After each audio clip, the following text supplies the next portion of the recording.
안녕하세요. 2021년 가을 한사원 포럼을 시작하겠습니다. 이 한사원 포럼은 이번에 주 시카고 총연과 같이 어, 동포 사회에 필요한 주제를 선정해서 발표하게 됐습니다.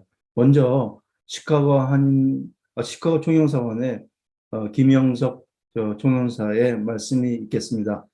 원래는 조 형사님께서 이 자리에 참석하시기로 하셨는데, 다른 행사와 같이 그 시간이 안 맞으셔가지고, 특별히 비디오를 제작해서 보내주셨습니다. 비디오를 드리겠습니다. 안녕하십니까. 김병석 주 시카고 대한민국 총영사입니다. 코로나19로 직접적인 대면이 어려운 상황에서 온라인을 통해 동포 여러분들과 만나뵙게 돼서 기쁘게 생각합니다. 먼저 이번 세미나를 위해 애써주신 이진만 교수님, 발표를 준비해주신 한인사회연구원 배윤택 박사님, 손헌수 변호사님, 그리고 분주한 일정에도 불구하고 참석해주신 참석자 여러분들께 감사드립니다. 2019년 10월 코로나19의 출현 이후 우리 일상생활의 모습은 크게 달라졌습니다. 재택근무와 온라인 세미나 등의 온라인 접촉이 일상화되었고, 직접적인 접촉을 통한 비즈니스는 많이 축소된 반면 온라인 비즈니스는 더욱 성장하고 있습니다. 기업 운영 환경에도 많은 영향이 있었습니다. 제가 최근 접촉한 우리 진출 기업인들 중 상당수가 팬데믹 이후 물류 비용이 약 5배 이상 증가하여 물량 확보와 가격 경쟁력 유지에 상당한 어려움을 겪고 있다고 하였습니다. 또한 오미크론 변이 바이러스가 출현 이후 세계 금융시장의 기류도 심상치 않아 보입니다. 한인사회연구원과 함께하는 이번 온라인 세미나가 우리 기업들과 동포들에게 이런 어려운 상황을 극복하는 데 조금이라도 도움이 되었으면 하는 바람입니다. 우리 총영사관은 앞으로도 시카고와 중서부 13개 주에 있는 동포사회 권익 신장과 동포 경제 활성화를 위해 계속 노력하겠습니다. 어려운 상황에도 불구하고 이번 세미나를 함께 준비해 주신 한인사회연구원 관계자분들과 성원해 주신 동포 여러분들께 다시 한번 감사드립니다. 곧 다가오는 새해 동포 여러분의 가정과 일터에 만복이 깃드시기를 기원합니다. 감사합니다. 예, 감사합니다. 그리고 저는 이제 한인사회연구를 맡고 있는 이진만입니다. 우리가 2019년, 20년을 통해서 코비드-19에 여러 가지 문제가 많아져 가지고, 그래도 2020년 뒤부터 이제 그 백신이 개발이 돼 가지고, 이제는 좀 더 그 코비드-19이 컨트롤 되나 그렇게 생각했었는데, 다시 또 요즘에 오미크론 때문에 그 2021년에 2주밖에 안 남았는데 다시 그 코로나 바이러스 여러 가지 문제가 발생하고 있고, 그에 따라서 여러 가지 그 세금 경계나 그다음에 금융 쪽에서 여러 가지 그 불확실성이 많이 내재하고 있어가지고 이번 포럼을 사실은 스페셜 포럼으로 만들었습니다. 그래서 그냥 단시간에 만들다 보니까 여러 분을 많이 아까 말씀드렸듯이 컨택을 못했기 때문에 이 포럼은 제가 꼭 그 비디오로 만들어서 영상으로 올리겠습니다. 그러니까 여러분들이 많이 봐주시고요. 그다음에 그 여러 가지 질문이 있으시면은 차후에도 포럼 이후에도 저희한테 보내주시면은 전문가 집단도 같이 토의해서 그런 부분을 다시 한번 더 올려드리겠습니다. 특히 오늘 포럼을 오늘 그 포럼 자체를 준비해 주신 두 분, 손원수 변호사와 배은택 교수님께서는 지금까지 한사원에서 많은 그 발표를 해주셨어요. 그래서 그분들은 지금 현재 주기적으로 여러 가지 그 미국 안에서 일어난 사건에 대비해서 아니면은 그에 대해서 발표해 주셨기 때문에 아마 오늘도 그 현재 그 우리가 지금 겪고 있는 이 코비드-19에 대처하기 위한 준비하기 위한 여러 가지 것들을 많이 토의해 주실 거라 생각합니다. 그래서 먼저 우리 선원서 변호사님은 그동안 우리 한인사회연구원의 이 여러 가지 중요한 일을 해주셨어요. 특히 이제 뭐 일단 회계사로서 한인사회연구원의 회계를 좀 많이 도와주셨고, 그다음에 2014년, 2018년, 2019년 이럴 때 계속 그 세금의 관계가 변화하고 있을 때 이럴 때 그 많은 그런 발표를 해주셔가지고 우리 본부장이 많은 도움을 주셨습니다. 그래서 지금 일단 저기 훈원수 변호사님께서 2021년 코비드-19 대응할 2022년 개인 및 법인세법 안내에 대한 내용으로 이번에 포럼을 진행해 주시겠습니다. 선 변호사님 준비되셨습니까? 예, 지금 시작하겠습니다. 예, 감사합니다. 시작해 주십시오. 고맙습니다. 2021년 다들 고생하셨는데요. 코비드 19에 대응할 2022년에 개인과 법인 세법이 어떻게 변하는지, 또 우리가 지금 알고 계셔야 되는 내용이 어떤 것인지에 대해서 간단하게 말씀을 드려보겠습니다. 자, 이제 개인 세법에 대해서 말씀을 드리겠습니다. 개인 세법에서 우리가 아셔야 될 가장 중요한 내용은 2020년까지는 차일드 텍스 크레딧이라고 하는 것이 이제 2,000불 정도, 돈으로는 1,400불 정도까지 환급을 해주던 것이 2021년이죠. 이제 금년부터 이미 지금 나눠드리고 있습니다. 이제 5살까지에 대해서는 3,600불, 그 다음에 6살부터 17세까지, 원래 예전에는 17세 미만까지 주던 것이 지금 이제 17세까지 줍니다. 그래서 3,000불. 그리고 2020년까지와는 다르게 전액이 다 리펀더블입니다. 전부 다 돌려받을 수 있습니다. 그래서 이미 이번 7월 15일부터 해서 자녀 한 분당 5세까지는 이미 한 300불씩 받고 계시고요.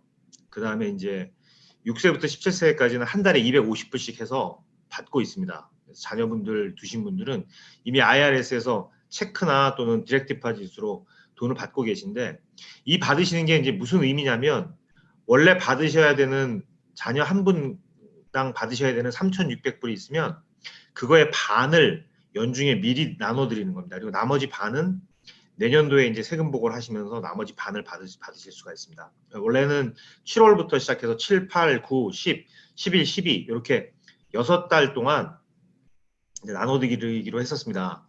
예를 들어서 3,600불이면 그거의 반을 1,800불을 300불씩 해서 1,800불을 나눠드리기로 했었는데, 정부가 일이 조금 늦어져가지고 이제 8월부터 나눠드리면서 금액이 조금 이제 늘어났습니다. 1,800불 나누기 5 해가지고 지금 나눠드리고 있고요. 자녀가 이제 6세 이상이면은 3,000불에 대해서 반, 1,500불을 지금 300불씩 나눠받고 계십니다. 그래서 아마 바이든 대통령이 지금 이걸 계속 한 2025년까지 하겠다고 하는데 지켜봐야 될 것 같습니다. 그게 이제 가장 큰 변화고요. 그 다음에 이제 차일드 앤 디펜던트 케어 익스펜스라고 해서, 이거는 원래는 자녀 한 분당 600불까지, 자녀 두 분이 있으면 1,200불까지 이제 정부에서 주는 그런 차일드나 아니면 디펜던트라고 하는 거는 이제 어린아이 13살이 안 되는 아이 같은 경우에는 이제 받을 수 있습니다. 13살이 안 되는 자녀를 이제 어디 뭐 맡기는 경우에, 그래서 자녀를 돌봐주는 대신에 우리 부모님이 다 일을 하셔야 됩니다. 아니면 한 부모가 일을 하시면 다른 부모는 학생이든지 그래야지만 받을 수가 있습니다. 만약에 전업주부이시거나 아니면 남편분이 집에서 일을 안 하시고 아이들을 테이크케어 할 수 있다, 그러면은 받으실 수가 없습니다. 그런데 이제 2021년부터 이 금액이 굉장히 크게 늘어났습니다. 그래서 차일드 케어 익스펜스의 50%까지, 예전에는 인컴에 따라서 20%에서 35%까지 해서 리미트가 자녀 한 분당 600불까지 크레딧, 2명 이상이면은 1,200불까지밖에 받을 수 없었는데, 이것이 금년부터는 자녀에게 들어간 차일드 케어 익스펜스의 50%까지 해서 자녀 한 분이 있으시면은 4,000불까지, 자녀 두 분 이상이면은 8,000불까지고요. 그 다음에 예전에는 이게 가장 크게 변화된 것이, 예전에는 텍스를 줄여주기만 했지 이거는 돈으로 돌려주지 않았습니다. 하지만 금년부터는 이제 풀리 돈으로도 돌려받을 수 있다. 그래서 자녀분들이 있는 경우에 굉장히, 아까 제가 말씀드린 그 크레딧이랑 이거랑은 다른 겁니다. 그래서 아까 말씀드린 크레딧은 그냥 자녀가 있으면 무조건 받을 수 있는 거고요. 그 나이 또래의 자녀가 있으면 무조건 받을 수 있습니다. 근데 이거는 부부가 같이 일하든지 아니면은 부부 한 분이 일을 하시고 다른 분은 학생이든지 이런 경우에 받으실 수가 있는데, 이거는 차일드 케어 익스펜스에 대해서 받을 수가 있다. 두 가지가 다른 내용이다. 그 다음에 이제 똑같은 내용입니다. 차일드 앤 디펜던트 케어 여기 이제 크레딧 같은 경우에는 소득에 따라서 줄어드는데요. 인컴이 43만 8천 불이 넘으면 받을 수가 없다라는 내용이고요. 그 다음에 이제 여기에 해당되는 그러면 퀄리파잉 익스펜스, 차일드 케어 텍스 크레딧을 받을 수 있는 그 익스펜스는 뭐가 있느냐라고 하면 데이케어 또는 비포 애프터 스쿨 케어 프로그램, 그다음에 오버나잇 캠프가 아닌 데이 캠프, 뭐 교통이라든지 이런 것들이 가능하다.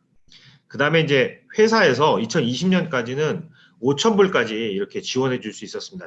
하지만 이제 2021년부터는 금액이 2배 이상 늘어나서 1,500불까지 지원을 받을 수가 있다.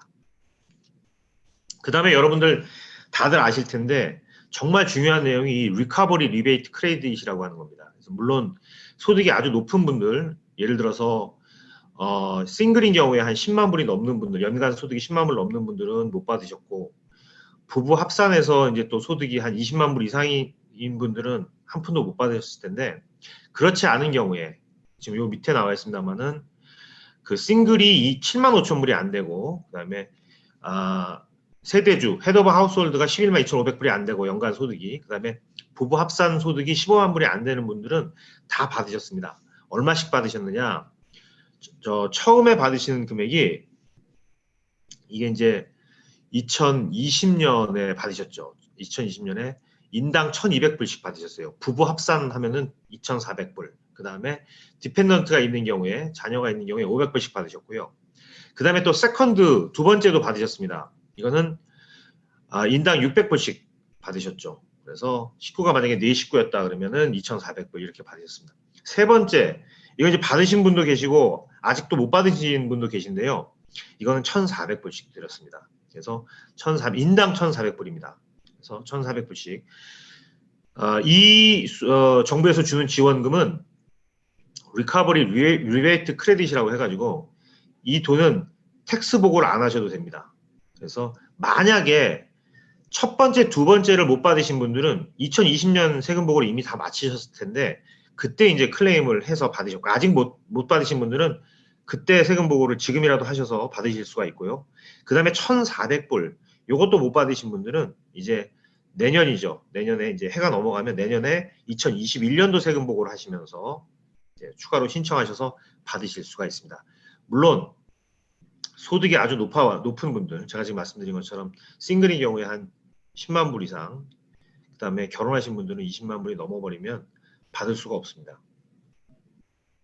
그 다음에 이제 실업수당인데요. 실업수당 2020년하고 2021년하고 정말 많은 분들이, 제가 2020년 세금 보고를 도와드리면서 느낀 점이, 예전 같으면은 이 주식, 조금 이따가 이제 우리 배윤택 교수님께서 주식 시장이라든지 금융 시장에 대해서 전망을 해주시겠습니다만은, 제가 개인 세금 보고를 도와드리면서 느낀 가장 큰 변화 두 가지만 말씀을 드리자면, 첫 번째는 정말 많은 분들이 실업수당을 받으셨습니다. 그래서 예전에는 실업수당 받으신 분들이 많지 않았는데, 뭐 잡을 잃으셔가지고 실업수당 받으신 분들이 정말 많고, 뭐 많게는 정말 제가 세금 보고 도와드린 분들 중에서 거의 한 서너 분들 중에 한 분 정도는 다 받으신 것 같고요. 그 다음에 이제 금액 자체가 많습니다. 굉장히 많아서 연방정부가 1,200불까지는 원래 2020년 세금 보고 하실 때 실업수당 받으신 것 중에 인당해서 부부인 경우에는 이제 24,000불이겠죠. 1,200불까지는 연방소득세를 내지 않으셔도 되게끔 이제 이렇게 해드렸습니다. 그런데 이제 이것이 2021년에는 어떻게 될지 아직은 정해진 바가 없습니다만은, 아마 지금 이대로 그냥 간다고 하면 실업수당을 2021년 중에 받으신 분들은 이제 소득세를 내셔야 될 것 같습니다. 원래 텍스 코드에는 실업수당을 세금을 내게끔 돼 있습니다. 인컴 텍스, 소득세를 내시게끔 돼 있는데, 2020년에 한해서 이제 특별법으로 1,200불까지는 익스클루전을 해서 세금을 안 내시게끔 해드렸습니다. 근데 이제 이게 2021년까지 계속 될지 안 될지는 아직 모르겠습니다만 현재까지는 세금을 내시는 것이 맞다 이렇게 말씀을 드리고요. 제가 아까 말씀드리려고 했던 이제 한 가지가 첫 번째가 이 실업수당 받으시는 분들이 많다. 두 번째 아주 가장 큰 변화가 주식 투자하는 분들이 급격하게 늘었다는 겁니다.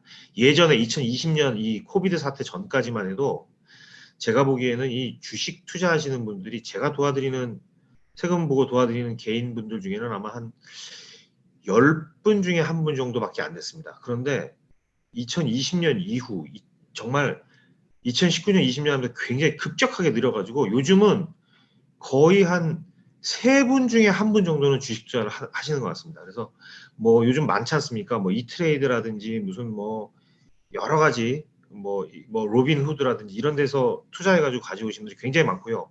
그 다음에 여러분들 다 아시겠습니다만은 또 코인 투자하시는 분들도 많이 계시다.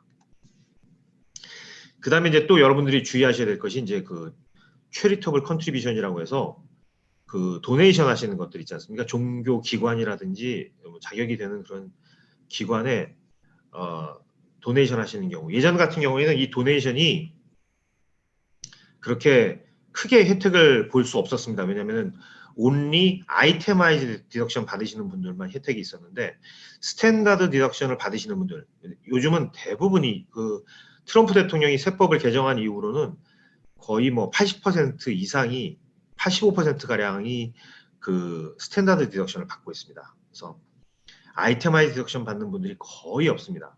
그래서 스탠다드 디덕션을 받는 분들 같은 경우에는 원래 도네이션을 하셔도 그렇게 큰 혜택을 받을 수가 없었습니다만은 2020년부터 특별법을 제정해서 스탠다드 디덕션, 기본 공제를 받으시는 분들도 300불까지는 연방정부와 소득세를 전부 다 이제 그 혜택을 받았습니다. 근데 이제 2021년에는 그 금액이 600불로 2배가 늘어났습니다만은 온리 페더럴 디덕션만 받을 수 있다. 스테이트에는 공제를 받을 수가 없다. 요거 알아두시면 되고요. 600불이라고 해서 뭐 누구나 다 600불을 받을 수 있는 것이 아니라 캐시라든지 뭐 이런 600불 정도를 뭐 교회나 아니면은 뭐 자선단체나 이런 데 기부하시는 분들 같은 경우에 싱글은 여전히 2021년에도 300불입니다. 근데 이제 기혼자 같은 경우에 600불까지. 2020년에는 싱글이건 기혼자건 300불까지밖에 받을 수가 없었다. 그런 내용이고요.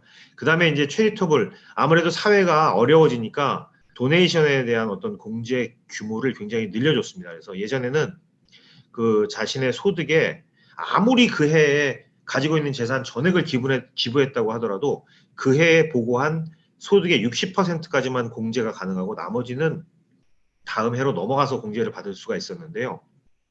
이것이 2021년부터는 100% 자신의 소득 금액만큼 전부 다 공제를 받을 수가 있으니까 예를 들어서 자신의 소득만큼 기부를 하신 분 같은 경우에는 세금 내실 게 하나도 없겠죠.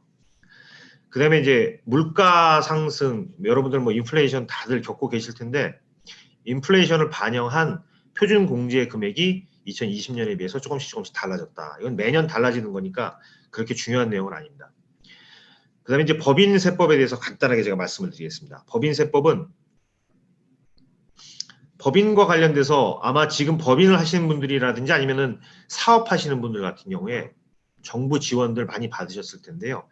이제 간략하게 말씀을 드리면은 SBA죠. 스몰 비즈니스 어드미니스트레이션에서 뭐 그랜트 처음에 10,000불 정도까지 주는 그랜트가 있었고요. 그 다음에 10,000불을 다 못 받은 분들에 한해서 이제 10,000불까지 채워주는 타겟티드 그랜트가 있었고, 그 다음에 이제 EID에 대해서 론을 줬는데요. 이것도 처음에는 15만 불, 그 다음에는 50만 불, 요즘은 200만 불까지 12월 31일에 끝납니다.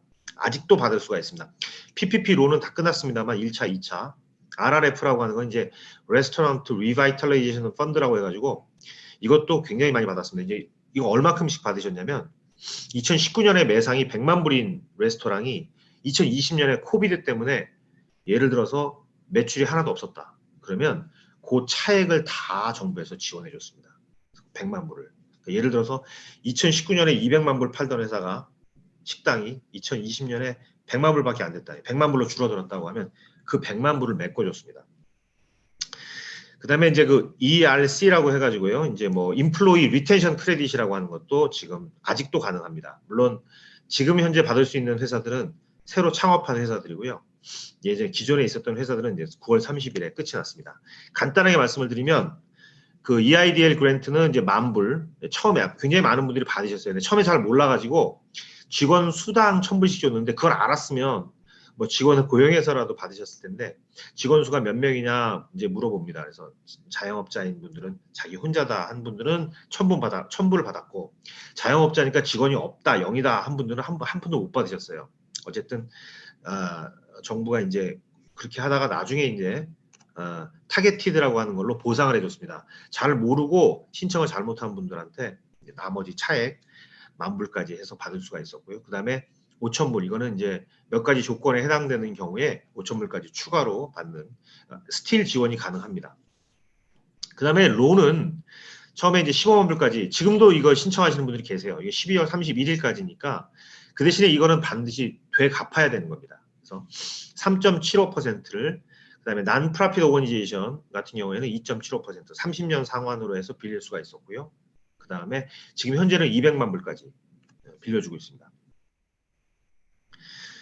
그래서 다시 이제 이걸 지금 받으신 분들 중에 나 이 돈이 필요 없다 하신 분들은 갚으셔야 되는데요. 갚으실 때는 뭐 이렇게 여러 가지 이거 요즘은 이런 걸 문의하시는 분들이 굉장히 많이 계신데 SBA에 왜냐하면 이게 지금 이자가 계속 늘어나거든요.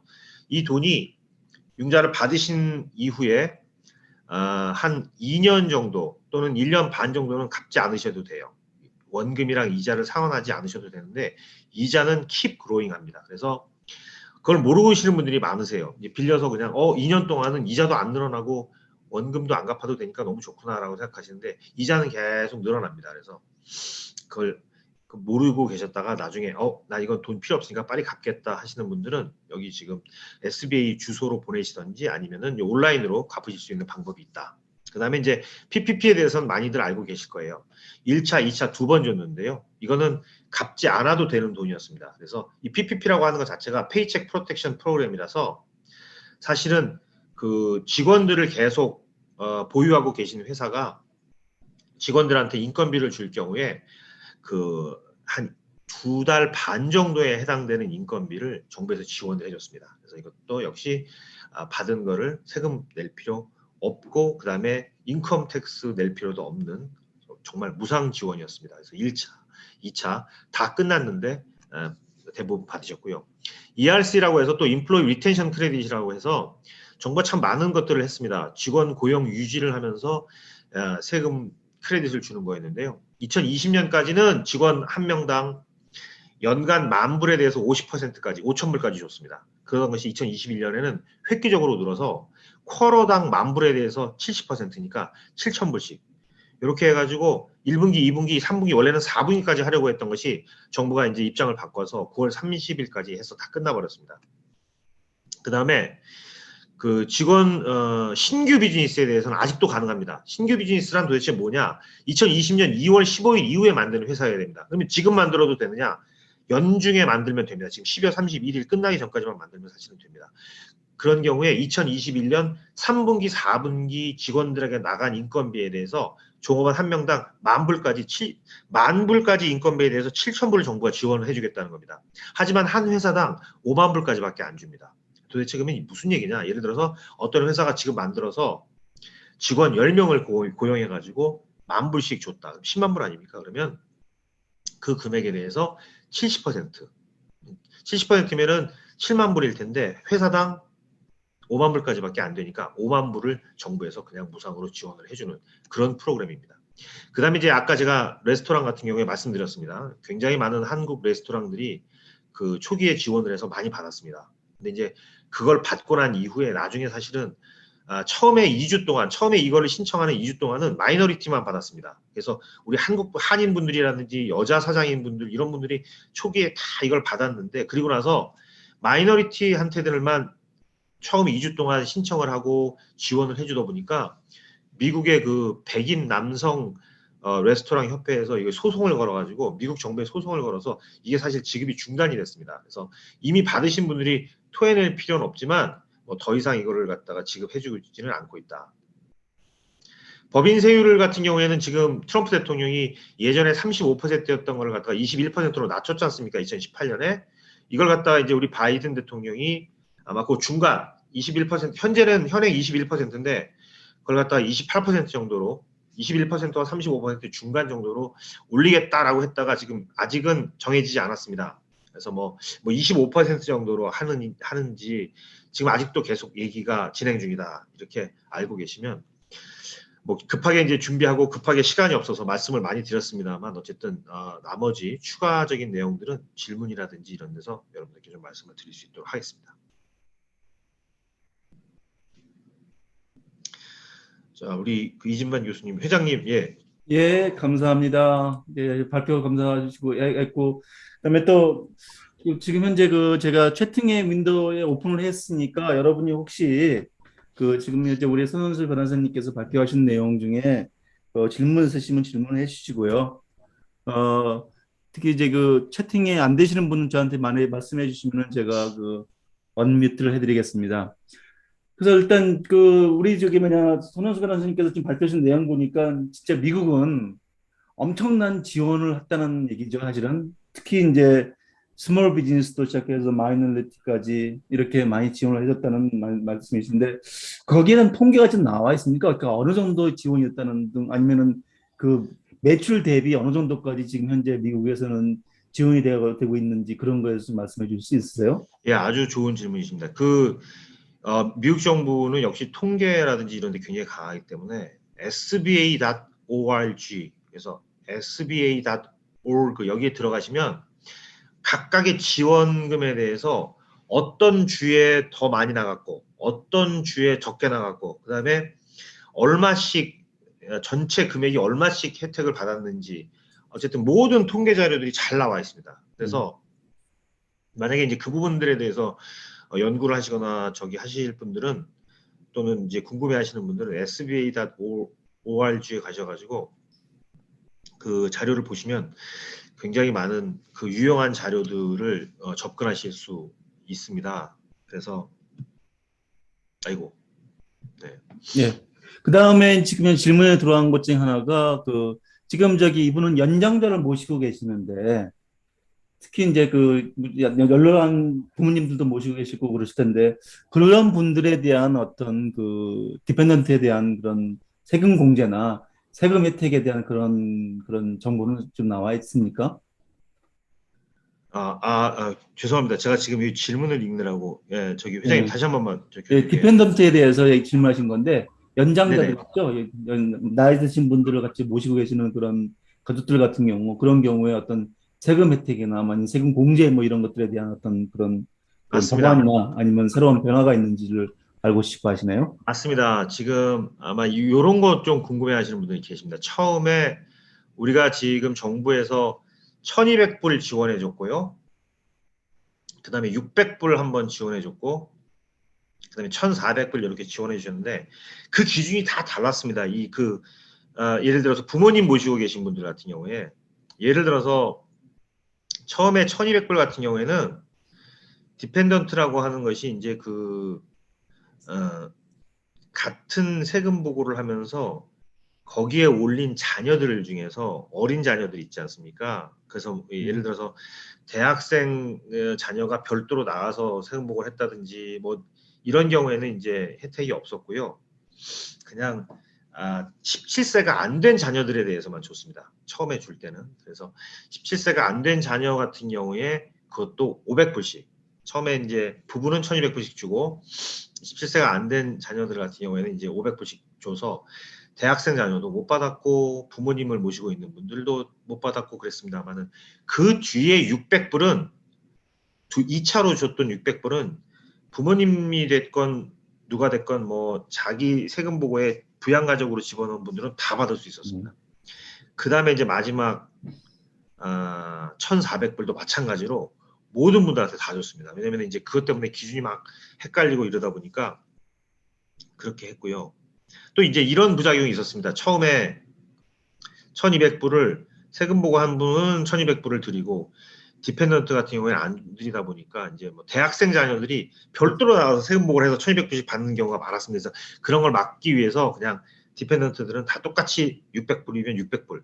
그다음에 세금보고 하는 분이건 안 하는 분이건 1,400불이면 다 1,400불 이렇게 해서 일치해서 주는 이제 그렇게 됐었고, 그다음에 그 미국 정부가 사실은 잘 아시다시피 사업하는 분들이라든지 그다음에 earned income이 있는 분들 있죠. 이렇게 자기가 일을 해서 땀 흘려가지고 버는 분들한테는 상당히 큰 혜택들을 드리는데, 이런 그 연장자들이라고 해서 특별히 무슨 뭐 정부에서 지원금을 늘리거나 이렇게 해드리진 않았고요. 가장 중요한 거는 소셜 시큐리티 받으시는 분들, 이런 분들 같은 경우에도 자동적으로 소셜 시큐리티 받으시는 그 어카운트에 아까 제가 말씀드린 1차 1,200불, 2차 600불, 3차 1,400불을 같이 넣어드렸습니다. 그래서 이제 그런 분들은 전혀 왜 이게 중요한 거냐면, 원래 소셜 시큐리티밖에 인컴이 없으신 분들은 세금보고 안 하시거든요. 그런데 원칙적으로 IRS에서 세금보고 안 하신 분들한테는 지원을 안 해드렸는데, 이제 그 연장자들 소셜 시큐리티밖에 인컴이 없는 분들한테는 소셜 시큐리티에서 인포메이션을 받아서 그분들한테 자동으로 요걸 넣어드렸기 때문에 그분들이 큰 불편 없이 다들 받으셨습니다.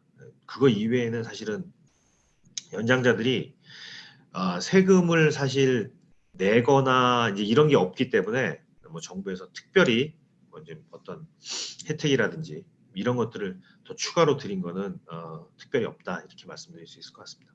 뭐 그렇다면은 그 연장자 같은 경우도 사실은 소득이 없다 보니까 세금 보고를 안 하는데, 그런 경우도 그러면 세금이 없어도 세금을 보고하는 것이 앞으로의 어떤, 그러니까 코로나에 대비해서 어떻게 될지 모르니까 그것도 도움이 되지 않을까 하는 생각이 드는데 어떻게 생각하시죠?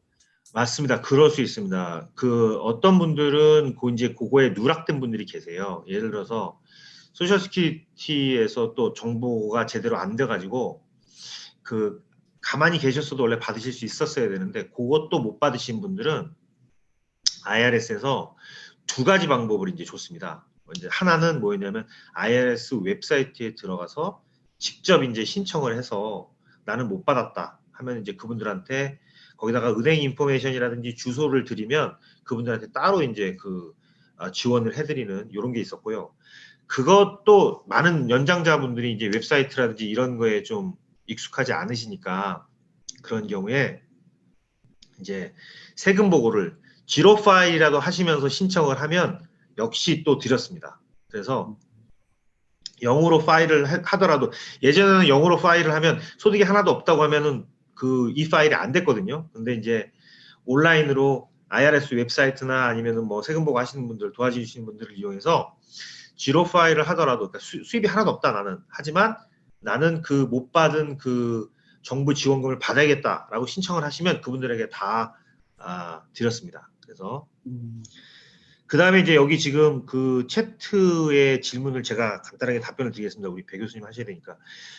소선주님께서 EIDL 론인 경우에 이자 부분만 지금부터 갚으실 수도 있는, 이자 부분, 원금 부분 떠나서 지금부터 갚으실 수 있습니다. 지금이라도 아까 제가 말씀드렸던 그 온라인 사이트 pay.gov인가요? pay.gov에 들어가셔서 그 어카운트를 만드셔가지고, 저도 이 론을 받아서 뭐 일부 조금 갚았습니다. 근데 이제 그런 게 가능합니다. 언제든지 갚으실 수 있습니다. 그 온라인으로 그 SBA에서 어카운트를 관리하기 때문에 거기서 원금은 얼마, 이자는 얼마 이렇게 나눠서 갚으실 수 있으시니까요. 갚으시면 될 것 같습니다. 우리 최호승 선생님께서 그 올해나 내년이나 개인이나 법인 세금 공제를 위해 미리 준비하실 사항들이 있을까요? 기본적인 팁을 몇 가지 안내해 주시면 청약저축, 연금 펀드 가입 등을 하면 공제받을 수 있을까요? 말씀하셨습니다. 몇 가지 팁. 네, 청약저축이나 연금 펀드 말씀하셨는데, 지금 한국에서 가입하시는 부분 같은 경우에 이제 미국 아마 영주권자나 시민권자실 것 같은데요. 그런 경우에는 한국에 가입하시는 경우에는 미국에다가 신고하실 때는 두 가지입니다. 지금 많은 분들이 한국은 또 한국의 법을 또 적용받지 않습니까? 세법을. 거기서 세금 내실 거 있으시면 세금 내시고, 미국에서 주의하셔야 될 것은 미국에 한국의 청약저축이나 연금펀드 가입하셨다고 해가지고 미국에서 특별히 무슨 그걸 공제해주거나 하지는 않습니다. 단지 이제 그 포린 어카운트라고 해서 신고하실 의무사항만 많이 늘어나는 거죠. 그렇죠? 계좌가 있으니까. 그런데 청약저축이나 연금펀드 한국에다 가입하시면 이거는 저기구나. 한국에서는 공제받을 수 있는데 미국은 그런 공제를 받을 수 있는지 요걸 물어보시는 거거든요. 근데 미국도 그런 게 있죠. IRA 같은 거 연세가 드신 분들도 그 인디비주얼 리타이먼트 어카운트 같은 거 만드시면 연세가 드셔도 세금을 줄일 수 있습니다. 그래서 연금 중에서도 세금 혜택 받을 수 있는 연금들이 많이 있습니다. 그래서 미리 소득을 대충 예상을 하셔가지고요. 그 소득에 대해서 꼼꼼하게 공제 받으실 것들도 또 따로 이제 생각을 하셔야죠. 공제는 뭐뭐 받으실 수 있으신가 하면 뭐 집 가지고 계신 분들 집 텍스 내시는 거, 모기지 이자 내시는 거, 그 다음에 뭐 자녀들 학자금 나가는 거, 특히 제일 중요한 거 잊어버리시는 게 대학생 자녀들 학비 나가는 거 있지 않습니까? 학비를 직접 지급하지 않고 융자를 빌려서 내셨다고 하더라도 공제받을 수 있거든요. 그래서 그런 거 잊지 않으시고 받으실 수 있는 부분들 다 받으셨으면 좋겠습니다. 예.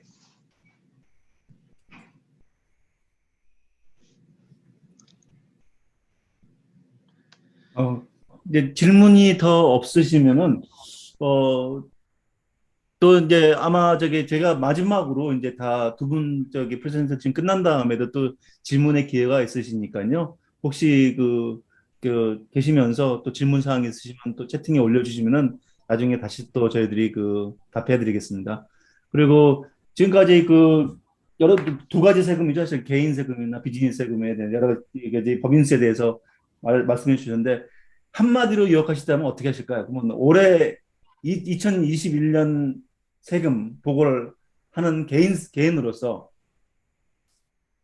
중요하지 한마디로 말씀드리면 정부에서 지원받은 것 중에 대부분은 세금을 안 내시고 세금 보고 하실 필요가 없으니까 그 부분에 대해서는 뭐 큰 걱정 안 하셔도 되겠다 이런 말씀 드릴 수 있겠습니다. 예, 감사합니다. 고맙습니다. 앞으로 자, 수고하셨습니다. 감사합니다. 예, 다음으로는 우리 배 교수님 혹시 프레젠테이션 준비가 되셨나요? 예, 됐습니다. 네, 쉐어해 주십시오. 우리 배원숙 교수님께서는 그동안 한사원에서 많은 발표를 해주셨어요. 특히 이제 뭐 금융위기부터 시작해가지고 매년 시장이 바뀔 때마다 이렇게 시간을 내주셔가지고 한사원에서 발표를 해주셔서 그동안 우리 한사원 멤버들 중에서도 아마 돈을 많이 버셨을 거예요. 그다음에 또 여기 오셔가지고 많은 도움을 받으셨는데 지금도 아까 우리 손원수 변호사님께서 말씀하셨듯이 한인들의 어떤 투자 패턴이 많이 바뀌시고 계신 것 같아요. 특히 이제 2019년, 20년, 21년 통틀어서 아까 말씀하셨듯이 10%밖에 안 됐던 증권 투자나 뭐 비트코인 투자가들이 한 30% 늘었다니까 거의 한 3배 이상의 한인분들이 사실은 지금 현재 금융시장에서 투자를 하고 계시고 많은 관심을 가지시라 생각합니다. 그래서 오늘 배원숙 교수님을 모시고 특히 이제 2020년 앞으로 이제 20개 안 남았으니까 21년은 2022년에 어떤 금융시장이 어떻게 바뀔 것이냐 아니면 그런 예측에 대해서 말씀을 들어보겠습니다. 배 교수님 준비됐으면 시작해 주시면 감사하겠습니다. 네, 교수님 감사합니다. 저는 배윤택이고요. 지금은 리더 인베스트먼트 매니지먼트라는 투자회사에서 일을 하고 있습니다. 오늘 발표를 해드릴 내용은 간단히 2022년 경제 전망하고 주식시장이랑 채권시장 어떻게 될지 얘기를 간단히 좀 말씀을 드릴게요. 네, 큰 그림은 2022년 초반까지는 인플레이션이 지속될 것 같고 그리고 올해 미국 경제 성장은 한 4% 정도 될 것 같고 주식시장은 2020년, 21년처럼 그렇게 아주 재밌던 시장은 아닐 것 같다. 업종별로는 경기 민감 소비재 그리고 부동산 업종이 좋을 것 같고요. 그리고 지역별로는 이머징 아시아 쪽이 괜찮아 보입니다. 그러면 하나씩 말씀을 드릴게요. 인플레이션이 올해 상당히 많았죠. 그리고 최근 11월 달 인플레이션이 거의 7% 가까이 됐는데 작년 11월 대비해서 7% 가까이 됐는데 굉장히 큰 거죠. 근데 이 이유는 여러분들이 뉴스 들어서 많이 아시겠지만 가장 큰 이유는 지금까지 그 서플라이 체인 문제가 제일 컸죠. 서플라이 체인이 제대로 공급이 안 되면서 공급이 부족하면서 소비는 있는데 공급이 부족하니까 물건 가격이 뛰는 물가가 뛰는 그런 상황이었죠. 근데 이게 문제가 해결이 되려면 여러 가지 것들이 함께 해결이 돼야 되는데 서플라이 체인은 그 물동도 영향이 있겠지만 유통 체인도 문제가 있겠지만 생산하는 쪽에서도 문제가 있습니다. 코로나 바이러스 백신을 제대로 맞지 못한 그 동남아시아 쪽 생산 기지가 많이 있는데 그쪽 나라들이 코로나 바이러스 백신을 많이 맞고 활동이 제대로 돼야 공급이 정상적으로 되고 그다음에 그것들이 미국으로 넘어와서 소비가 될 수가 있는데 지금은 그러지 못한 상황이었기 때문에 지금까지 그래서 공급 사슬 문제, 서플라이 체인 문제가 지속되고 있었고요. 그것 때문에 물가가 지금 2021년도 하반기 들어서 굉장히 많이 뛰었죠. 근데 이제 최악의 상황은 지난 것 같아요. 반도체 같은 경우도 자동차 반도체 같은 경우도 좀 해결의 기미가 보인다 그러고요. 지금 이 그래프는 뭐냐면 그 shipping 컨테이너를 보낼 때 돈이 얼만큼 드느냐를 나타내는 인덱스예요. 이게 달러는 아니고 인덱스인데 이 피크를 치고 최근에 들어서는 조금 내려왔죠. 그래서 공급사슬 문제는 조금씩 해결의 기미가 보인다는 거고요. 그래서 물가가 공급 부족 때문에 발생했던 물가 상승은 어느 정도 해결이 될 것 같고, 그러나 물가 상승이 내년 초반까지 중반까지 이어질 것 같은 예상이 드는 건 뭐냐면 그 잡마켓 때문에 그런 것 같아요. 실업률이 지금 현재 4.2%까지 떨어졌고요. 작년 코로나 바이러스 처음에 생겼을 때 2020년 초반에 거의 15%, 16%까지 올라갔다가 치솟다가 최근에 많이 코로나 백신도 맞고 회사들도 다시 문을 열면서 실업률이 4.2%까지 떨어졌죠. 굉장히 좋은 건데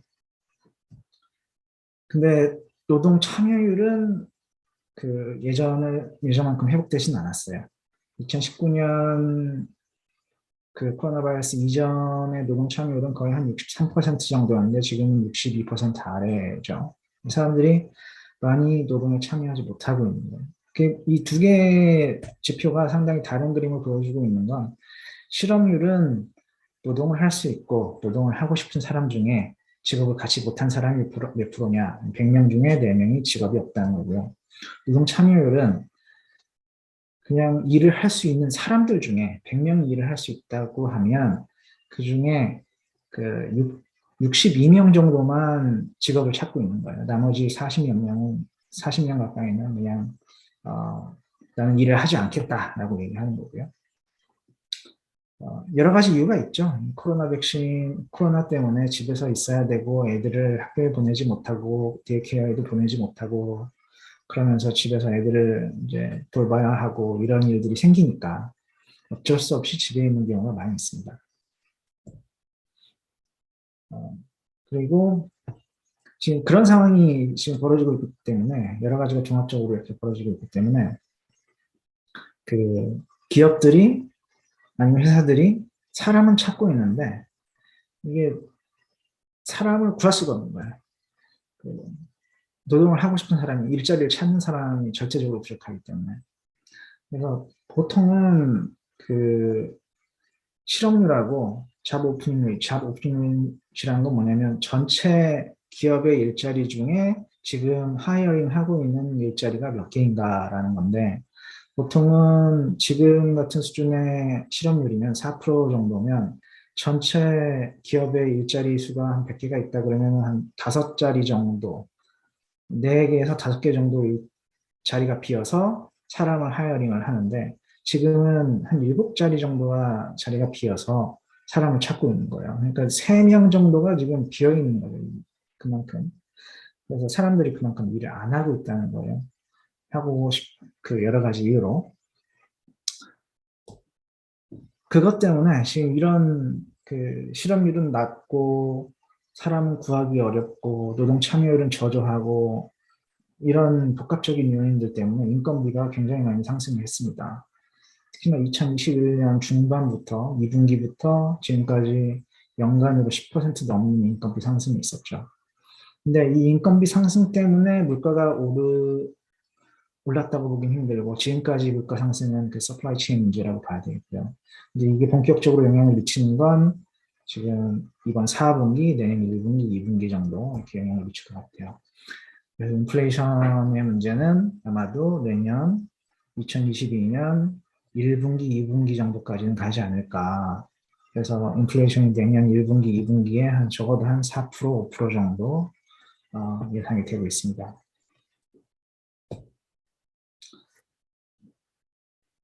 여태까지 이제 사람들이 노동 참여율이 저조했던 이유 중에 하나가 정부 보조금이 굉장히 컸기 때문인데요. 정부 보조금이 줄어들면서 아마도 점점 더 노동 참여율이 높아지고 그러면 내년 중반 이후에는 인건비 상승이 좀 주춤해지면서 물가 상승도 주춤해지지 않을까라는 생각을 할 수 있을 것 같고요. 그거는 긍정적인 부분이죠. 물가 상승이 너무 많으면 이게 금융시장이 그렇게 좋지 않습니다. 근데 내년 중반 정도까지 좀 힘들고 그다음에 괜찮을 것 같아요. 지금 이 그래프는 저축률인데 작년 초반에 코로나 바이러스가 발생하고 정부에서 엄청나게 스티뮬러스를 준 다음에 저축률이 굉장히 높아졌었어요. 근데 지금 저축률 쭉 내려가지고 이제 별로 이제 세이브 안 하고 있죠. 평균으로 회귀하고 있습니다. 그러니까 그만큼 돈을 정부에서 준 돈을 잠깐 저축했다가 다 소비로 이어졌다는 거예요. 그러니까 지금까지 물가 상승은 서플라이 체인 문제와 정부의 스티뮬러스 때문에 발생했다고 볼 수 있는 거죠. 전반적으로. 그래서 소비재들, 소비에 관련된 업체들은 상당히 지금 성황을 누리고 있는 거죠. 과거 2년 동안, 코로나 이후에. 한 가지 이제 경제에서 안 좋은 부분, 더딘 회복을 보이고 있는 부분은 서비스 섹터인데요. 이게 실업률에서도 극명하게 드러납니다.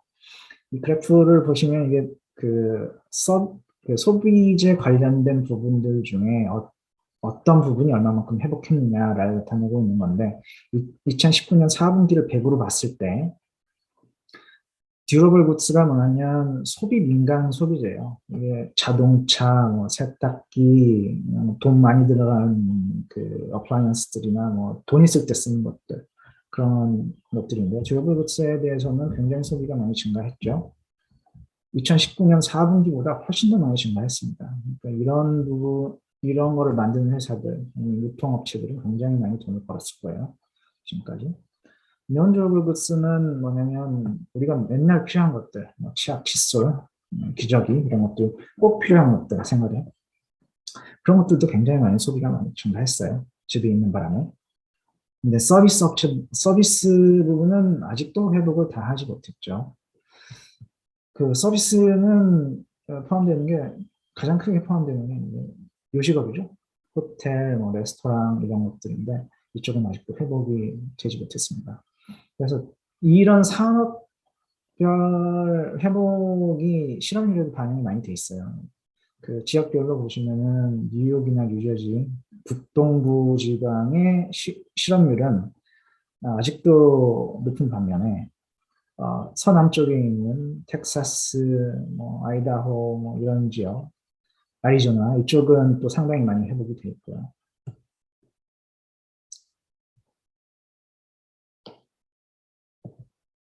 전반적으로 지금 경제 환경은 웨이지 그로스가 발생하고 실업률도 많이 낮아지고 이러면서 미국 경제의 가장 중요한 소비가 완만하게 계속 진행이 될 것 같고 물가 상승률이 좀 부정적이지만 물가 상승률도 내년 중반쯤 되면 안정이 될 것 같고 그래서 내년 경제는 평년은 될 것 같아요. 그래서 근데 내년은 이제 올해 비교해서 2021년에 비교해서는 성장률이 좀 낮긴 하겠지만 그래도 물가 상승률도 있기 때문에 한 4% 정도의 경제 성장을 보이지 않을까. 그리고 점차 이제 평균으로 회귀하는 거죠. 2023년, 24년 이쯤에는 한 2%, 3% 정도, 그 정도 경제 전망이 있을 것 같습니다. S&P 500 지수에 속해 있는 기업들의 이익이나 이제 매출 성장을 그 애널리스트들이 얼마만큼 전망하고 있는지 이제 그 데이터를 한번 뽑아봤는데요. 2021년은 여기 그 파란색이 언이고요. 그린색이 녹색이 세일즈예요. 보시면은 2021년은 earnings growth가 상당했죠. 45% 정도 됐으니까요. 전체적으로. 그러니까 그 S&P 지수가 오를 수밖에 없었던 해였어요. 2021년은. 2022년은 2021년에 비해서는 earnings growth가 그렇게 많지는 않습니다. 한 8에서 9% 정도 예상이 됐고, 또 revenue growth도 한 6, 7% 정도로 예상을 하고 있는 것 같아요. S&P 500에 있는 회사들을 기준으로 봤을 때. 근데 이거는 이 정도 그로스는 한 2017년 정도에 해당한다고 볼 수 있죠. 그래서 그 아주 재미있던 시절, S&P 500이나 주식시장 투자가 아주 재미있었던 시절은 지나갔고요. 지금은 이제 좀 그 안정을 되찾고 있는 것 같아요. 우리가 주식시장 분석할 때 여러 가지를 보는데 향후 이익 성장은 어떨지, 매출 성장은 어떨지 그것도 보지만 또 한 가지 주의 깊게 봐야 될 것은 뭐냐면 밸류에이션이에요. 밸류에이션을 여러 가지 기준으로 볼 수 있는데 이익 대비 주가 수준이 얼마인지 아니면 자산 가치 대비 주가 수준이 얼마인지 이런 것들을 볼 수 있거든요. 이 그래프는 이익 대비 주가 수준이에요. 여기 보시면 알겠지만 2020년에 그 코로나 바이러스 때문에 2020년 4월에 확 꺼진 다음에 그 다음에는 쭉 올라가지고 지금 이익 대비 주가 수준은 상당히 높죠. 평균적으로 보면 기업이 한 $1 정도의 이익을 번다고 하면 주가 수준은 한 17불, 18불 정도 상황이었는데 지금은 회사가 $1의 이익을 번다고 하면 주가 수준은 21불, 22불 정도예요. 그러니까 상당히 높은 수준이죠. 이 이익 대비 주가 수준은 여러 가지 변수에 의해서 좌우되는데 이제 가장 큰 게 이자율이에요. 이자율하고 물가상승인데 이자율이 낮고 물가상승이 낮으면 이익 대비 주가 수준이 높을 수 있지만 이자율이 올라가고 물가상승이 높을 경우는 이익 대비 주가 수준이 좀 떨어질 수밖에 없습니다. 그런 측면에서 보면 그 현재 상황에서 밸류에이션은 주가에 별로 안 좋은 상황인 거고요. 그래서 전반적으로 보면 S&P 500의 경우는 이익 성장이나 매출 성장은 평균 정도는 될 것 같고, 근데 밸류에이션이 약간 좀 차있기 때문에 아주 좋은 상황은 아닐 것 같아요. 그래서 작년이나 재작년처럼 뭐 주가가 갑자기 1년에 30%, 40% 오른다 이런 기대는 하시지 않는 게 좋고, 그냥 올해는 예년 수준의 주가 상승률, 예년 수준이라고 하면 한 연간 7%, 8% 정도의 주가 상승을 예상하는 게 적당한 것 같습니다. 섹터별로 보면 2022년에 가장 매출이 증가할 섹터는 Consumer Discretionary. 이게 뭐냐면 그 경기 민감주들이에요. 경기 민감주들 아까도 말씀드렸지만 돈 있으면 사가는 것들, 뭐 컴퓨터, 뭐 가전제품, 자동차 이런 것들이 여기 여행도 뭐 여기 포함되고요. 근데 그 사람들이 돈을 많이 벌고 웨이지 그로스가 10% 정도 됐기 때문에 이것들이 소비로 연결이 될 수가 있거든요. 그러면 컨슈머 디스크래셔널은 굉장히 좋을 거고요. 그리고 에너지 섹터도 아마 괜찮을 것 같아요. 그래. 에너지는 작년에 에너지 가격이 너무 낮아가지고 손해를 많이 봤는데 이제 2021년, 22년 회복되면서 많이 늘어날 것 같고요. 그리고 인더스트리얼, 리얼 에스테이트 이쪽도 괜찮아 보이고요. 뭐 IT는 여전히 좋고요. 이 그래프는 그 지금 현재 애널리스트들이 섹터별로 얼만큼 바이 레이팅을 주고 있느냐, 사자라는 레이팅을 주고 있느냐를 보여주고 있는 건데, 에너지 섹터는 지금 현재 2021년 12월 17일 현재 보면 거의 67, 8% 정도가 사자라고 바이 레이팅을 하고 있고, 이건 근데 2020년과 대비하면 상당히 좀 많이 늘어났죠. 두 번째로 높은 비율을 보이고 있는 게 커뮤니케이션 서비스. 그 전화회사, 인터넷 회사 이런 것들이 커뮤니케이션 서비스에 들어가죠. IT 회사들이 세 번째 쭉 내려가서 작년보다 바이오팅이 줄어든 게 유틸리티하고 컨슈머 스테이플스. 컨슈머 스테이플스는 아무래도 작년보다는 좀 덜 하겠죠. 왜냐면 작년 같은 경우는 컨슈머 스테이플스가 좋을 수밖에 없었던 게 사람들이 다 집에서 근무하기 시작하면서 그 집에서 필요한 물건들을 굉장히 많이 주문하기 시작했거든요, 집에서. 근데 이제 지금은 회사로 돌아가는 게 비중이 늘어나고 있고, 그러면서 컨슈머 스테이플스의 비중이 좀 줄어들 것 같아요. 국제적으로도 한번 살펴보면 지금 가장 키 이슈는 우리는 그 미국이나 선진국들은 그 코로나 백신 접종이 거의 70, 80%가 되면서 코로나는 어느 정도 잊혀지고 있는 사건이지만 아직도 개도국들 사이에서는 백신 접종률이 그 정도가 되지 않고 있습니다. 러시아, 인도네시아, 멕시코 이쪽은 50% 정도밖에 안 되고요. 브라질, 타일랜드도 60%. 근데 중국 백신 써가지고 제대로 효과를 못 보는 나라들도 많이 있죠. 근데 이제 긍정적인 부분은 개도국들의 백신 접종률이 향상되면서 올라오고 있으면서 이 나라들의 생산시설들이 제대로 돌아가기 시작하고 있다는 거예요.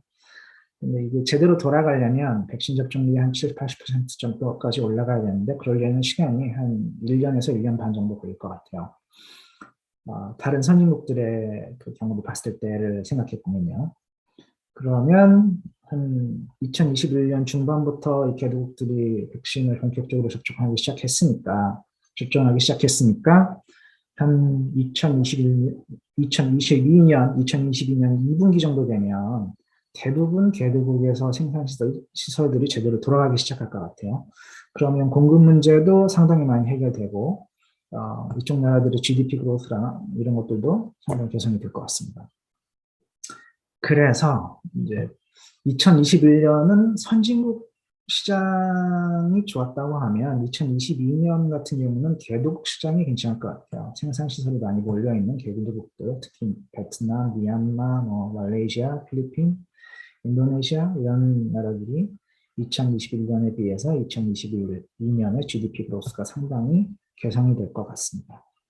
미국과는 약간 좀 반대죠. 미국 같은 경우는 21년이 좋았고 22년이 좀 안 좋고 한국도 마찬가지고요. 21년이 좋고 22년은 조금 GDP 그로스가 슬로우 다운하고 근데 이제 개도국들은 그 반대인 거예요. 2021년에 접종이 제대로 안 돼 있었기 때문에 2022년에 코비드 백신 접종이 어느 정도 완료되고 GDP가 올라가는 그런 그림인 거죠. 다른 이제 대륙별로도 보시면은 그 아시아 쪽이 괜찮아요. GDP 그로스 2022년 전망치를 보면 그 베트남 같은 경우는 거의 7% 가까이, 그리고 타일랜드는 좀 별로네요. 말레이시아도 7% 가까이, 인도는 9% 가까이, 필리핀도 한 7% 정도, 인도네시아도 5% 정도. 이 정도 그 로버스트한 그로스를 가지고 있는 나라들이 그렇게 많지 않습니다. 그래서 그 미국 주식에 별로 관심이 없고 인터내셔널 마켓으로 관심을 기울이고 싶다고 하시면 이머징 아시아 쪽이 괜찮은 것 같아요. 우리나라 한국 같은 경우는 그 2022년 그 GDP 그로스가 한 3% 중반 정도 예상이 되고 있고요. 2021년은 상당히 괜찮았죠. 한 4% 정도 했으니까요.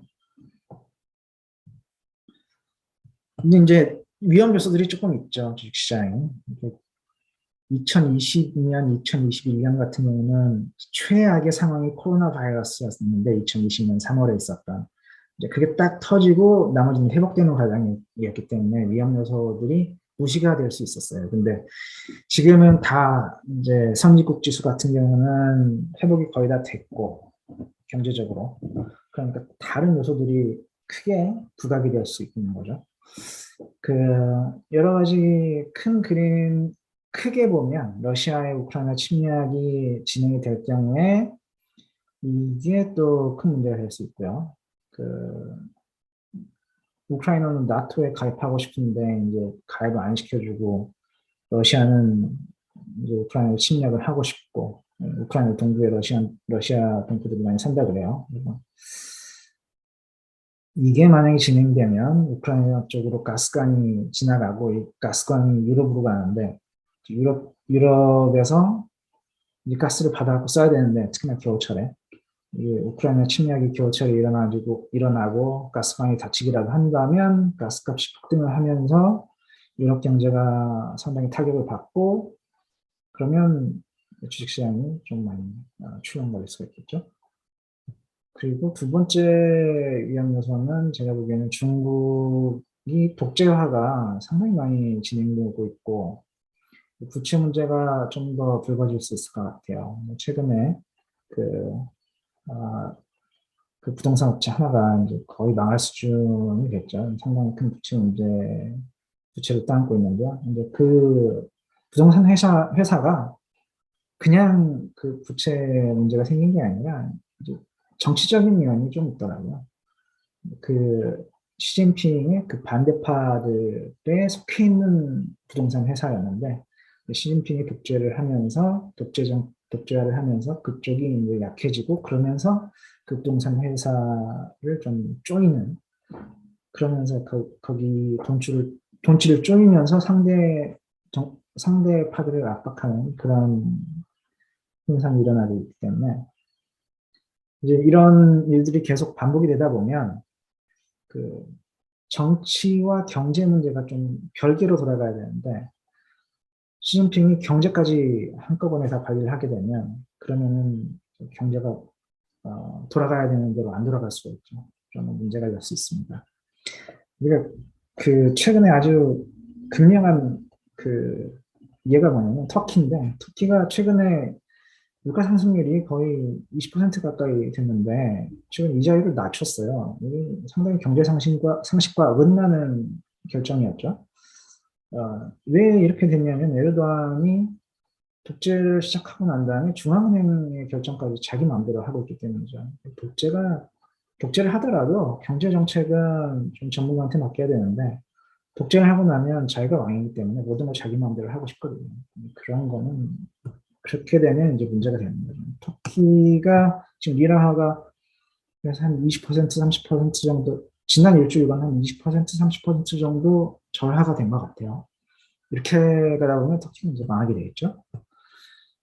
그리고 미국 국내 문제는 이제 법인세 문제. 법인세 아까 송은수 변호사님도 말씀하셨지만 법인세를 트럼프 정부에서 급격히 낮춰놨기 때문에 2016, 17, 18년에 증권시장 상승이 있었습니다. 근데 만약에 법인세를 또 갑자기 급하게 올리게 되면 그러면은 그것 때문에 주식시장이 좀 하락할 수가 있겠죠. 그래서 결론을 말씀드리면 올해는 미국 시장 같은 경우는 경제 성장률이 한 4% 정도 될 것 같고 인플레이션은 중반까지 이어질 것 같고 중반까지는 한 6, 7% 정도 연간으로 후반은 한 3에서 5% 정도 그리고 실업률은 3% 정도까지 떨어질 것 같고요. 인건비 상승이 연간으로 한 10% 정도까지 올해 중반까지 있을 것 같고 그래서 올해 잔마켓 나가시는 분들은 아주 좋을 거예요. 찾으실 수 있으면 잔마켓 나가서 새 잡고 가시는 것도 좋을 것 같습니다. 이자율은 올해 3번을 인상한다고 페더럴 리저브 뱅크에서 예고를 했죠. 그저께인가요? 그저께인가요? 제롬 파월이 나와가지고 3번 인상하겠다고 예고를 했습니다. 3번 인상하고 나면 금리가 단기 금리가 0.7에서 1% 정도까지 올라가는 거예요. 지금 0.0%에서 0.25%인데 그게 0.7에서 1% 정도까지 올라가는 거죠. 금리가 이렇게 올라가면 채권이 늘 감소합니다. 왜냐면 지금 채권 2%짜리를 샀다 그러면 이제 한 달 뒤에 새로 발행된 채권이 1.5%라고 봅시다. 그러면은 지금 산 채권이 한 달 뒤에는 매력이 상당히 감소하는 거잖아요. 이자율이 상대적으로 낮은 채권이기 때문에. 그래서 채권 가격은 그 이자율하고 반대 관계가 있어요. 이자율이 올라가면 채권 가격이 떨어집니다. 그래서 FRB가 이자율을 3번 인상한다고 한 이 얘기는 채권 시장은 굉장히 안 좋은 거죠. 그리고 주식시장은 평면 수준의 수익률을 기대할 수 있을 것 같아요. 사실 돈이 별로 갈 데가 없어요. 지금 올해는. 채권 시장은 매력이 별로 없고, 채권 이자가 완전히 다 올라간 다음에는 채권 시장이 매력이 있겠지만, 이자가 올라가는 상황에서는 채권이 매력이 없기 때문에 이제 돈이 딴 데로 가야 되는데, 갈 데가 부동산 아니면 주식인데, 부동산 괜찮을 것 같아요. 근데 부동산으로 돈이 다 갈 수 없기 때문에 그 리퀴디티를 생각하면 주식시장으로 돈이 좀 올 수밖에 없고, 그래서 그리고 수익률 전망이나 매출 전망도 평균 수준이 되기 때문에 주식시장은 평균 수준의 수익률을 기대할 수 있을 것 같습니다. 한 7, 8% 정도. 근데 여러 가지 위험적인 요소들이 오래 있기 때문에 출렁이는 일도 좀 자주 있을 것 같아요. 그리고 지금까지 2022년 금융시장 전망을 말씀드렸고요.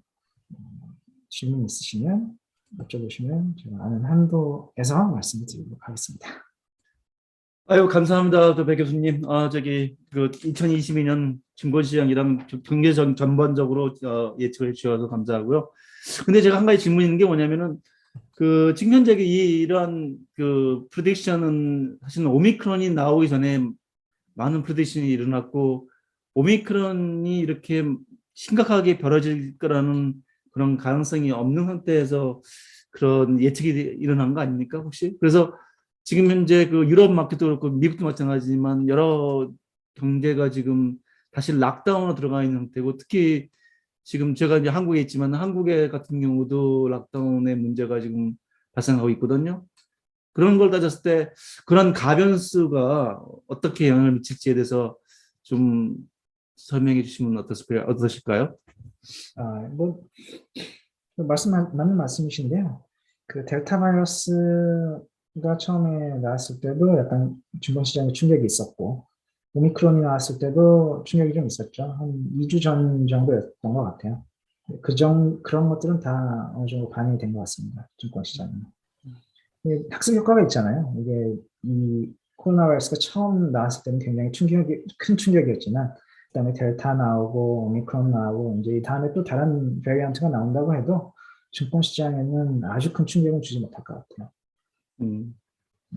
그래도 일단 트래블이나 아니면은 하스피탈리티 이런 인더스트리 같은 경우는 2022년도 바이러스의 어떤 숫자에 따라서 좀 많이 그러니까 변동성이 높지 않을까요? 그럴 수 있죠. 네. 뭐 병원이나 이제 여행업 같은 경우는 그런 상황에 따라서 많은 영향을 받을 수 있겠죠. 네. 어쩔 수 없는 부분입니다.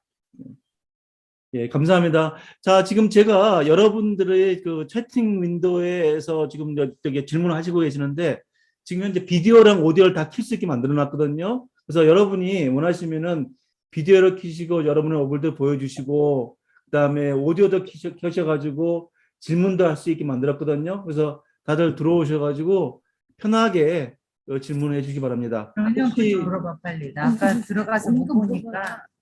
이거 오셨네요. 아유, 안녕하십니까. 안녕하세요. 예, 안녕하세요. 단체로 계시네요. 예, 예. 예, 안녕하세요. 자, 질문 있으면 질문해 주시기 바랍니다.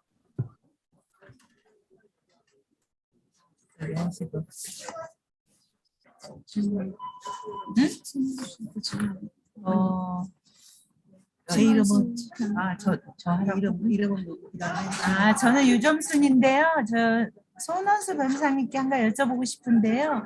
EIDL 론 받은 거 있잖아요. 그거 이자를 안 쓰고 있어도 계속 이자가 붙나요? 손 변호사님 거기 옆에 계십니까?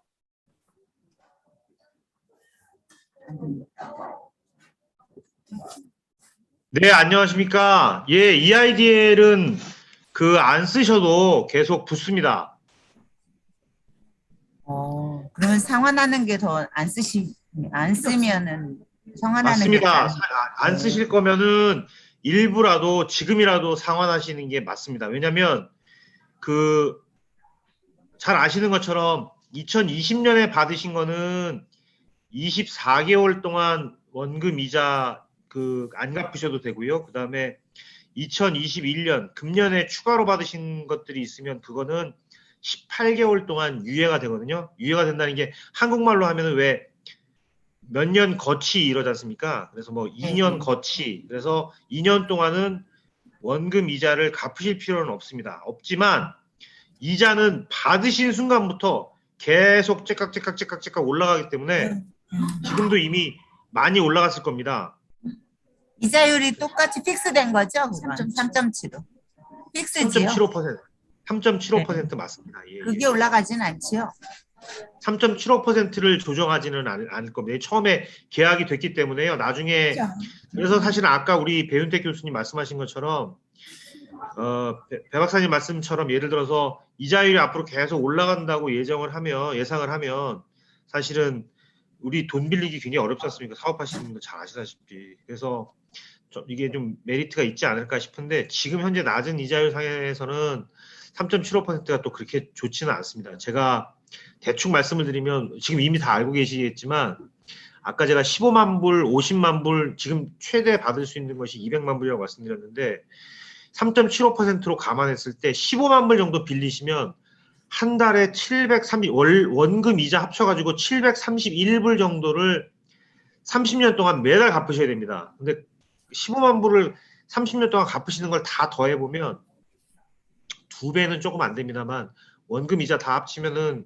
20한 7, 8만 불 정도 될 겁니다. 그 다음에 50만 불일 경우에 50만 불 빌리셨을 때 한 달에 2,500불 조금 넘는 돈을 30년 동안 갚으셔야 되거든요. 그거 다 더하시면 한 거의 90만 불 가까이 됩니다. 그 다음에 200만 불을 만약에 빌리셨다 그러면 한 달에 갚으셔야 되는 돈이 한 9,800불 거의 10,000불 가까이 되는데 그거를 갖다가 30년 동안 갚으시면 또 굉장히 큰 돈이죠. 300만 불 넘는 돈이 될 수 있습니다. 그래서 이자는 얼마큼 더 빌렸느냐, 그다음에 얼마큼 더 오래 갚으시느냐에 따라서 다르기 때문에 최대한 필요 없으시면 빨리 갚으시는 게 좋을 것 같습니다. 예. 감사합니다. 고맙습니다. 그리고 이 채팅에 지금 배윤택 교수님께 일리노이주 경제 전망을 부탁드린다고 연락이 왔거든요. 네, 전 100만 불짜리 질문 있습니다. 그러면 그거 좀 깎아가지고 한 50만 불 하면 안 될까요? 일리노이는 글쎄요, 서비스 섹터가 상당히 지금 고전하고 있는데 이제 시카고 다운타운 같은 경우는 서비스가 상당히 큰 섹터고 그래서 다운타운 쪽은 조금 힘들 수도 있을 것 같고요. 2022년에. 근데 그 외에 그 제조업이 몰려있는 곳이라든지 이쪽은 오히려 더 좋을 것 같아요. 농업이나 제조업이 몰려있는 지역은 오히려 더 좋고. 그래서 그냥 전반적으로 미국 경기가 비슷하게 가긴 하겠지만 지역별로 어느 업종이 몰려있느냐에 따라서 경기가 조금 다르게 느껴질 수는 있을 것 같아요. 예, 참고로 시카고 지역에 지금 제가 부동산 가격을 연구하고 있으니까 그 부분을 여기 추가한다면은 지금 현재 그 시카고 북쪽에 특히 서브나 이쪽 지역들의 부동산 가격은 이제 많이 안정이 된 상태고 증가율도 사실은 이제 슬슬 이제 감소하는 추세고요. 그렇지만 지금 시카고 남쪽에 있는 같은 경우는 거의 한 30% 올랐어요. 주택값이. 특히 이제 그 로인컴 지역들의 그 주택값이 올랐는데 저희들이 이번에 파악한 것으로는 보면은 주택의 어떤 실수요에 의한 주택 상승보다는 투자에 의한 주택 상승이 높았다고 볼 수 있거든요. 투자라는 뭐냐면은 결국에는 그 현금이나 아니면은 회사들이 그 개발을 목적으로 어떤 샀던 그런 주택들이 많이 올라가서 향후에는 이제 그 남쪽의 주택값이 좀 많이 올라가지 않겠느냐. 특히 이제 그동안 얘기했던 뭐 한 10만 불대 집들의 그 얘기는 이미 이제 지나갔고 거의 한 15만 불 이상 되는 집들이 되지 않겠느냐 지금 예측을 하고 있습니다. 그러니까 그런 걸 봐서 그 현재 그 로인컴 쪽에 어떤 현찰이 많이 풀려 있는 상태에서 그쪽 남쪽 지역은 경기가 좋아 보이는 것 같고요. 그 다음에 다운타운을 중심으로 아까 우리 배 교수님 말씀하셨듯이 서비스 섹터나 오피스 섹터가 제대로 좀 돌아오지 않아가지고 그쪽에는 아직까지도 약간 슬로우다운 하는 것 같고 그 다음에 북쪽의 서업을 중심으로 해서는 그 기업들의 활동이 지금 많이 그 활발하기 때문에 그 베이컨시 레이시 많이 좀 줄어들면서 그러니까 이건 작은 빌딩이 아니고 큰 빌딩이 가는 겁니다. 큰 빌딩을 통해서 좀 많이 주택시장, 특히 오피스 시장도 좀 회복세에 있다고 좀 볼 수가 있습니다. 다시 질문해 주시기 바랍니다.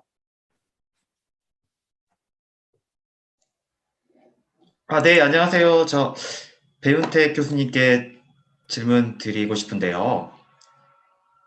우선은 제가 궁금한 거는 중국의 그 헝다 등 일부 부동산이 지금 부채 문제가 심화될 것으로 예상이 좀 되는데, 혹시 중국이 이 부동산 문제가 이렇게 심화될 경우에, 뭐 국제 금융시장도 그렇고, 혹시 미국 그 금융시장까지 그 일종의 파급 영향이 있을 거라고 저는 예상을 하거든요. 혹시 전망은 혹시 어떻게 보십니까, 교수님? 예. 좋은 말씀이십니다.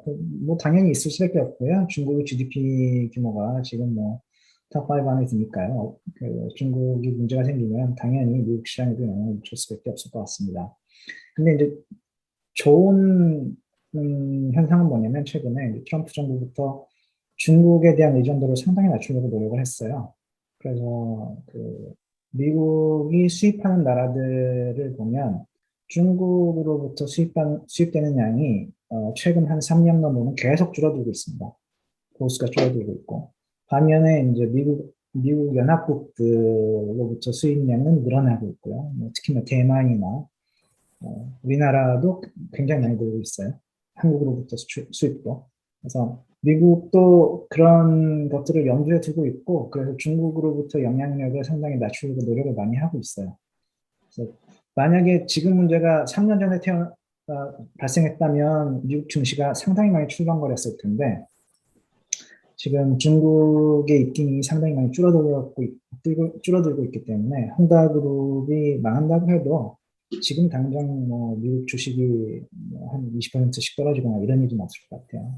한 하루 이틀 한 2, 3% 정도 떨어질 수 있겠지만 아주 큰 충격은 없을 것 같습니다.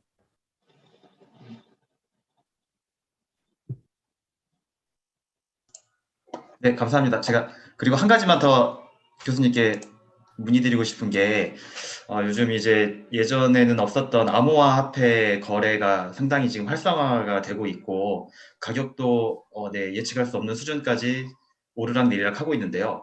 이게 이 전통적인 금융시장이 주식 그리고 채권 이런 것들과의 이 상관관계 파악이 사실 저는 보고 있는데 아직은 잘 이렇게 흐름이 파악이 잘 안 되더라고요. 그래서 이 시장과 이 전통 시장과의 혹시 전문 분야가 제가 아니어가지고 그냥 너무 일반적인 수준에서 여쭙는데 어떻게 저희가 좀 파악할 수 있을지 앞으로 전망은 좀 어떠할지에 대한 부분을 여쭤봅니다. 네, 굉장히 좋은 질문이시고요.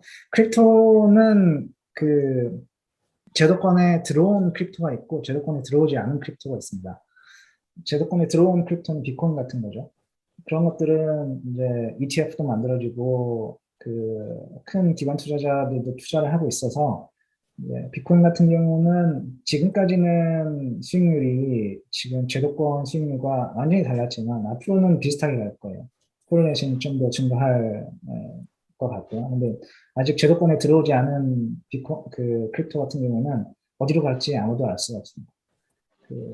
그래서 굉장히 위험한 투자일 거고요, 분명히. 크립토라는 게 사실 가치라는 게 파악하기 힘들잖아요. 사실 가치가 없고, 그 안에 파고 들어가 보면 부동산 같은 경우는 집이 있잖아요. 집이 있고 그 안에 사는 사람이 있고 뭐 캐시플로우가 발생하고 이럴 수 있는데 뭐 크립토 가지고 있다고 거기서 캐시플로우가 나오는 건 아니기 때문에 오로지 누군가 더 비싼 가격으로 사줘야 되는 거거든요. 그래야 오르는 건데. 네. 그래서 상당히 위험한 투자고 그 비트코인 같은 경우는 많이 인정을 받았고 ETF도 만들어지고 투자하는 사람들이 많아졌기 때문에 아마 향후의 움직임은 제도권에 있는 다른 그 위험 자산들과 비슷하게 움직일 것 같아요. 주식시장과의 연관성이 높아지고 그럴 것 같습니다. 배 교수님한테 하나 질문 드리겠습니다. 예. 그 작년도에 엄청나게 지금 돈이 풀려가지고 가게나 정부나 뭐 전체적으로 이제 경기가 좋아지는 쪽으로 기업이나 이렇게 갔는데 너무 이게 이제 자산 버블이 굉장히 지금 문제가 되고 있지 않습니까? 그런데 내년도에 이제 긴축을 하면서 테이퍼링이라다 금리 인상을 하면 과정에서 이런 그 자산 거품이 폭락할 수 있는 그런 가능성은 어떻게 보시는지 예상하시는지 부탁드리겠습니다. 물론 뭐 가능성은 있죠. 근데 이제 버블이라고 그 정의를 하려면 아무런 이유 없이 올라야 자산 가격이 너무 많이 올랐을 때 우리가 버블이라고 정의할 수가 있어요. 예를 들면 2001년의 닷컴 버블 같은 경우는 회사들이 아무런 수익도 없고 매출도 없는데 그 마켓캡은 뭐 1빌리언, 2빌리언 이렇게 되고 그런 일들이 있었죠. 그때 당시에는. 근데 지금은 IT 회사들 같은 경우를 보면 매출이 있어요. 아마존 같은 경우도 매출이 있고 애플도 매출이 있고 테슬라도 매출이 있고 그리고 뭐 최근에 상장된 루시드나 뭐 이런 회사들도 그 아주 큰 매출은 아니지만 백오더가 있고 그래서 그 지금 현재 상태로 보면 옛날 같은 닷컴 버블 같이 자산에 버블이 껴 있다라고 얘기하는 거는 약간 무리인 것 같고요. 그래서 그 테이퍼링을 하면 물론 시중에 돈이 줄어들기 때문에 자산 가격 하락을 예상하는 건 맞는 것 같고요. 그래서 지금 밸류에이션이 상당히 많이 올라와 있는 IT 기업들 중에 특히나 매출이나 이익으로 그 주식 가치가 정당화되지 않는 회사들 같은 경우는 조정을 받을 수밖에 없는 것 같아요. 그래서 최근에 그 이번 주였죠. 수요일 날 제롬 파월이 나와가지고 이자를 올리겠다고 예고한 뒤로 그 전부터도 그랬지만 나스닥 같은 경우는 많이 빠졌고요. 그 기업마다 이게 내용이 많이 달라질 것 같아요. 2022년에는 그 기업의 가치, 기업의 캐시플로우 이런 것들을 신경을 쓰면서 투자를 하셔야지 2020년, 2021년 같이 물반 고기반이던 시절은 지났습니다. 그때는 뭐 아무거나 사도 오르던 장이었고요. 올해는 잘 보고 투자를 하셔야, 잘 골라서 투자를 하셔야 수익을 볼 수 있는 시장일 것 같아요. 예,